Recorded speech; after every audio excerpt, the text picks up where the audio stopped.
Hey guys, it's Miss Finland. I'm obviously not going to be there for a while, but it doesn't mean you don't get to learn. So this is the first video I've ever made, so bear with me and we'll see how it goes. We are going to start talking about genetics today. So let's get started. We're going to start by talking about Gregor Mendel, and he is basically the person responsible for coming up with all the theories of modern day genetics.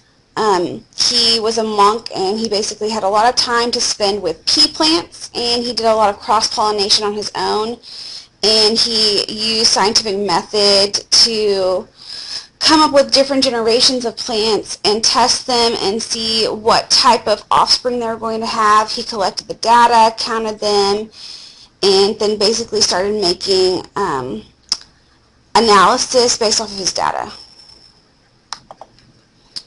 So the first basic experiment that Mendel did is he took two true breeding plants. So when I say true breeding, that means that they've only been bred with similar kinds of flowers. So the white flower here have only been bred with other white flowers. The purple flower here has only been bred with other purple flowers, so they're considered to be true breeding plants. So my first generation, they're going to be called the pea generation, my parental generation. So I took a true breeding white flower and I crossed it with a true breeding purple flower, and I came up with my F1 generation, which is the first set of offspring, and all of those flowers happen to be purple.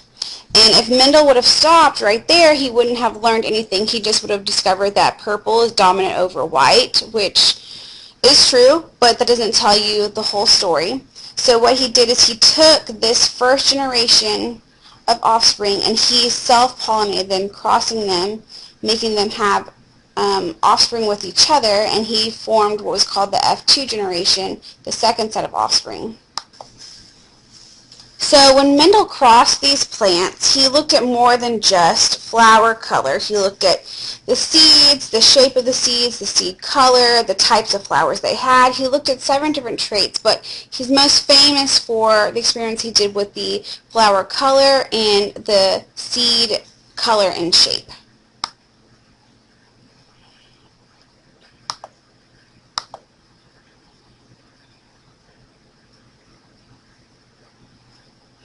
So as you can see, he took the true breeding purple flower, the true breeding white flower. He had a first generation of all purple flowers. He cross-pollinated them. He came up with the F2 generation where he had 75% of them were purple flowers and 25% of them were white flowers.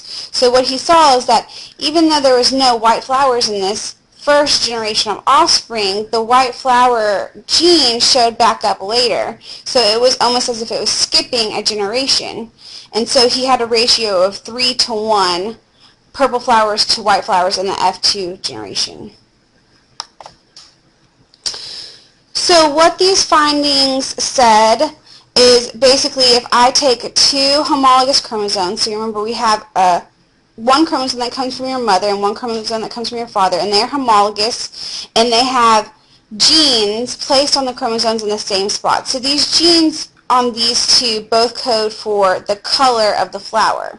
But these genes might say different things. One gene could say purple and one gene can say white. So these are different alleles. So they're variations within a gene that would be on the same position on either chromosome. So I can look at 2 homologous chromosomes and I can look at the alleles and I can tell you what color the flower would be. So in Mendel's findings, he found out that if I had 2 homologous chromosomes and they both had different alleles, meaning one had the purple gene and one had the white gene, that there was one that was stronger than the other one. So if he mixed a white and a purple, they didn't make a light purple flower, they made purple flowers. So he discovered that purple was the dominant allele and that white was the recessive allele. So if I were to give them letters, I would give the dominant allele a capital P and I would give the recessive allele a lowercase p. Okay, so if we're looking at the alleles for the parent generation and the first generation of offspring, I could see that Okay, so apparently these videos are only made in 5-minute intervals, so I guess this is going to be a long string of several different videos. So I'll kind of start off where we left off. So if I'm looking at the first cross that Mendel did, he took his true breeding purple flower, which both had 2 homologous chromosomes, and they both had the dominant allele, so he had 2 big P's. One big P from this purple flower's mom and one big P from this purple flower's dad. And if I took a true breeding white flower, it also had 2 homologous chromosomes with 2 different alleles, but they both happen to say little p for white flower. So if I were to take this purple flower, 2 big P's, and this white flower, 2 little p's, and I cross them, my first generation would all have 1 big P and 1 little p. Because as you remember, when you produce offspring, one chromosome has to come from one parent and the other chromosome has to come from the other parent. So no matter which combination I were to do, if I did the first P and this first P, it would still be big P, little p. If I did this P and this P, it would still be big P, little p. If I did this one and this one, it's the same thing. It doesn't matter which combination I do, all of them would be big P, little p. And since we know that the big P is dominant over the little p, all of the first generation of flowers should have been purple, which is exactly what Mendel saw whenever he did his experiment.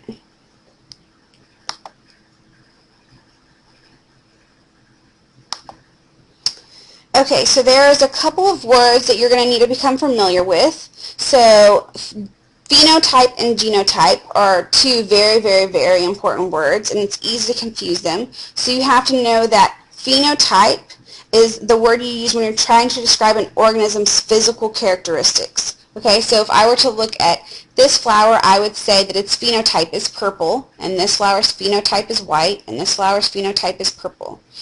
Genotype is a different story. Genotype is the actual alleles that made up the genetic makeup to make it look purple or make it look white. So I knew that this genotype for this purple flower would be a big P, big P. The genotype for my white flower would be little p, and the genotype for my first generation flowers were all going to be big P, little p.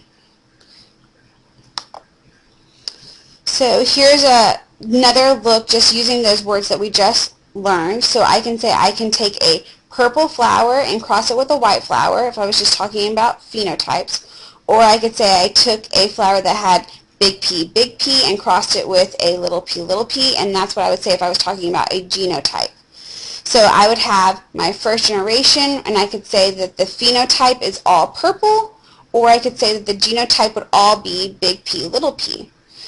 And if I self-pollinate my first generation to create my second generation, I would have 75% of my flowers, which would be purple, and I know that 25% of them would be white, and that's, I can tell the phenotype just by looking at them, but genotype is not something you can tell just by looking at the color.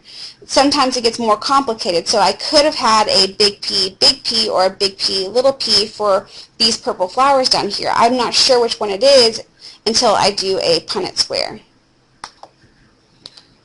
So if I look at the Punnett square, and this is 2 purple flowers that I took from the first generation of offspring. They both had a big P and a little p, and a big P and a little p.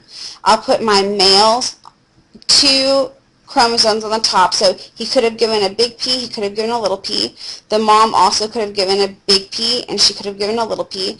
These 4 boxes represent the 4 possible offspring that could have been made. So I could have made a big P flower, a big P, another big P, or a little p.